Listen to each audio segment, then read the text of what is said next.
আমরা এক কথায় বলি যে বাংলাদেশের মাস্টার মাইন্ড প্রকল্প সেটি হলো পদ্মা ব্যারেজ। প্রায় ৩৫,০০০ কোটি টাকার এই প্রজেক্ট আজকে অনুমোদন হয়েছে, যেখানে বাংলাদেশের ৩ ভাগের ১ ভাগ অঞ্চল, ২৪টা জেলা, ৭ কোটি মানুষ, 37% তারা উপকারভোগী। জনস্বার্থে জনগুরুত্বপূর্ণ বিদায় এই প্রকল্পটি আজকে অনুমোদন হয়েছে।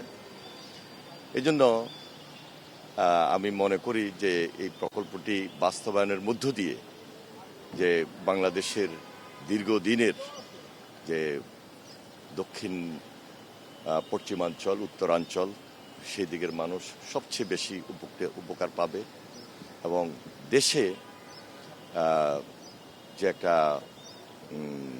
উপকার সুবিধা রেভিনিউর দিক থেকে সেটা আমরা এই প্রজেক্টটা শেষ হলে সবচেয়ে বেশি অর্জন করতে সক্ষম হব। আরেকদিকে আপনারা জানেন যে ফারাক্কা ব্যারেজের কারণে আমাদের ওই অঞ্চল শুষ্ক মৌসুমে যেখানে 15% পানি আমরা পাই, এটা তো সেখানে একটা শুষ্ক মৌসুমে একটা বিশাল খরার সৃষ্টি হয়।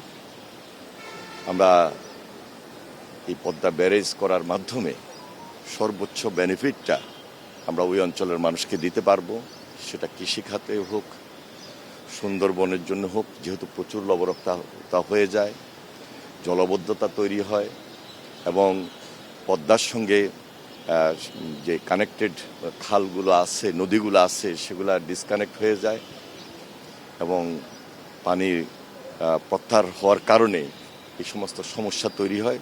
সব দিক বিবেচনায় এই প্রজেক্টটিকে আমরা এই জন্য বলছি যে মাস্টার মাইন্ড প্রকল্প, যেটা আমাদের নির্বাচনী প্রতিশ্রুতি ছিল, ইশতেহারে ছিলেন মাননীয় প্রধানমন্ত্রী জনাব তারেক রহমান নির্বাচনের পূর্বে রাজশাহীতে গিয়ে জনসাধারণের সামনে সেটা বক্তব্য রেখেছিলেন, কমিটমেন্ট করেছিলেন। আজকে সেটা বাস্তবায়নের জন্য আমাদের এই প্রকল্পটি একটাকে অনুমোদিত হয়েছে। এর সঙ্গে আরও 6টা প্রকল্প অনুমোদিত হয়েছে, যেগুলা খুব বেশি দৃশ্যমান, খুব সহসায় আস্তে আস্তে হবে ইনশাল্লাহ। 6টা একটু যদি বলতেন কি প্রকল্প? 6টার মধ্যে এগুলো কিছু সংশোধিত ছিল।